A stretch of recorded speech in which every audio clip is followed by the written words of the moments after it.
Manikanta game ఎలా అనిపిస్తుంది? Manikanta okay, కాకపోతే సింపతి గేమ్ ఆడుతున్నాడు కొంచెం, ఇంకా ఇంప్రూవ్ దొంగతనాలు చేయడం అట్లా ఎట్లా నిన్న అంటే కొంచెం ఓకే, కొంచెం ఇంప్రూవ్ అయ్యాడేమో. ఫస్ట్ మనం ఆయన చూస్తే డల్ డల్ అనుకున్నాము, అంటే ఎమోషనల్ అనుకున్నాము, కాకపోతే ఇప్పుడు కొంచెం ఇంప్రూవ్ అయ్యాడు. సో అదంతా సింపతి గేమ్ స్ట్రాటజీ అంటారా? స్ట్రాటజీ అని అనుకుంటున్నాను, ఎందుకంటే వాళ్ళ వైఫ్ తో మంచిగానే ఉన్నాడు అనిపించింది, కాకపోతే లోపలికి వచ్చాక ఫస్ట్ డే వాళ్ళ వైఫ్ తో కొంచెం క్లాషెస్ ఉన్నాయని చెప్పడం, మళ్ళీ తర్వాత వాళ్ళ వైఫే తనకి కొంచెం సపోర్ట్ చేస్తున్నా, అవన్నీ మరి నమ్మేలా లేవు. అంటే బ్రదర్ సిస్టర్ అంటున్నారు, కాకపోతే లవ్ ట్రాక్ నడుస్తుంది, మరి అదంతా స్క్రిప్ట్ లో లేకపోతే ఏమో మరి. ఇప్పుడు సిస్టర్ బ్రదర్ అంటున్నారు, చూడాలి. పడచ్చు, అంటే వాళ్ళిద్దరు ఫ్రెండ్షిప్ బ్రేక్ అయితేనే నిఖిల్ గేమ్ బాగుంటుందని. సో ఈ వీక్ ఎలిమినేషన్ లో వెళ్తారని మీరు అనుకుంటున్నారా? నేనైతే ఆదిత్య ఓం గానీ లేదంటే శేఖర్ భాష, వాళ్ళిద్దరు పని చేస్తున్నాడు, కాకపోతే ఈ వీక్ లో అసలు ఏం లేదు కదా గేమ్, టాస్క్ గానీ ఏం లేదు. సో అంటే ఓన్లీ సంచాలక్ గానే ఉన్నాడు, గేమ్ పరంగా అయితే ఏం లేదు.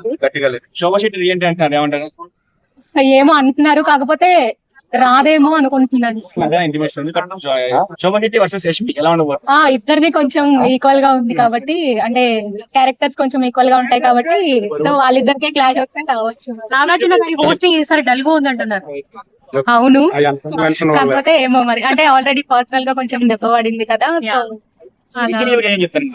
విష్ణుప్రియ ఓకే బాగా ఆడుతుంది, ఆల్రెడీ తెలుగు యాంకర్ గా తెలుసు, సో తనకి తన మీద కొంచెం పాజిటివ్ అంటే ఆల్రెడీ సోనియాతో కొంచెం అయ్యింది, అదే కొంచెం ఏదో ఇది ఉంది కదా క్లాసెస్ ఉన్నది. సో దాని అభిప్రాయం విరాట్ సీత ఏమో, అంటే తను అవును, కాకపోతే ఆమె టాస్క్ పరంగా కొంచెం దండింది, క్యారెక్టర్ వైజ్ అది ఫ్రెండ్షిప్ వైజ్. టాప్ 5 అంటే నిఖిల్, ఒకవేళ సోనియాతో ఫ్రెండ్షిప్ ఏమైనా బ్రేక్ అయితే నిఖిల్ ఉంటాడు, అండ్ నెక్స్ట్ అభయ్ ఉంటాడు, యష్మి ఉంటది, సోనియా 50-50 ఛాన్సెస్, నేను చెప్పలేను. మణికంఠ కూడా ఏమో, అంటే చెప్పలేను నేను. సింపతి గేమ్ ఆడుతున్నారని నాకు అనిపిస్తుంది. సాంగ్ కూడా పాడండి గౌడ గురించి, అవును. ఎలా అనిపించింది?